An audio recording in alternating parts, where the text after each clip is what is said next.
దక్షిణ అయోధ్య భద్రాచలం శ్రీ సీతారామచంద్ర స్వామివారి దివ్య దర్శనానికి భక్తుల రద్దీ పెరిగింది.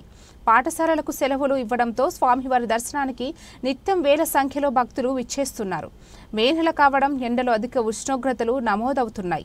దేవస్థానం వారు కేవలం పడమర మెట్ల నుండి అన్నదాన సత్రం వరకే కార్పెట్లు ఏర్పాటు చేయడం జరిగింది. దీంతో ప్రసాదాల కౌంటర్ నుండి అన్నదాన సత్రం పడమర మెట్ల వైపు నడుచుకుంటూ వెళ్లాలంటే కాలిబాటన నిప్పురవ్వలు కక్కుతుండడంతో రోడ్డు పెన్నంలాగా వేడెక్కి లబోదిబోమంటూ అవస్థలు పడుతున్నారు భక్తులు.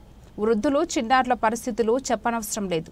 కాళ్లు కాలడంతో పరుగులు తీస్తున్నారు. ఎండలో తక్షణమే రామాలయం అధికారులు స్పందించి వెంటనే భక్తులకు కార్పెట్లు ఏర్పాటు చేయాలని దూర ప్రాంతాల నుంచి విచ్చేసిన భక్తులు వేడుకుంటున్నారు.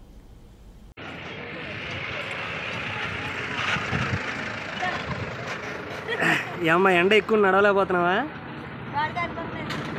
కాలు కాలిపోతున్నాయా?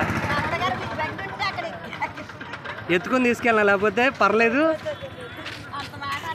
నా చెప్పులు ఇవ్వనా లేకపోతే నా చెప్పులు ఇస్తే నా చెప్పులు వేసుకుని వెళ్ళండి. పర్లేదమ్మా రండి, నా చెప్పులు వేసుకోండి.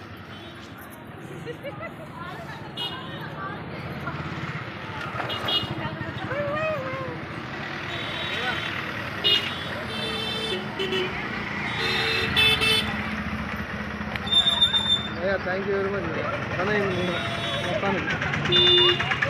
దొరికాడు అక్కడే ఉన్నాడు. అటు పక్క పెట్టాను చెప్పుకున్నా ఎత్తుకోరన్నా అక్కడ దింపేద్దాం. ఎక్కడ కావాలంటే అక్కడ నీళ్ళు.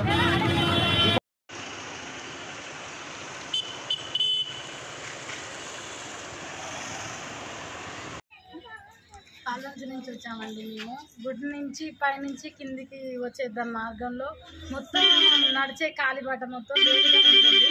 దానికి కొంచెం కార్పెట్లు ఏమన్నా ఏర్పాటు చేస్తారేమోనని అనుకుంటున్నాం.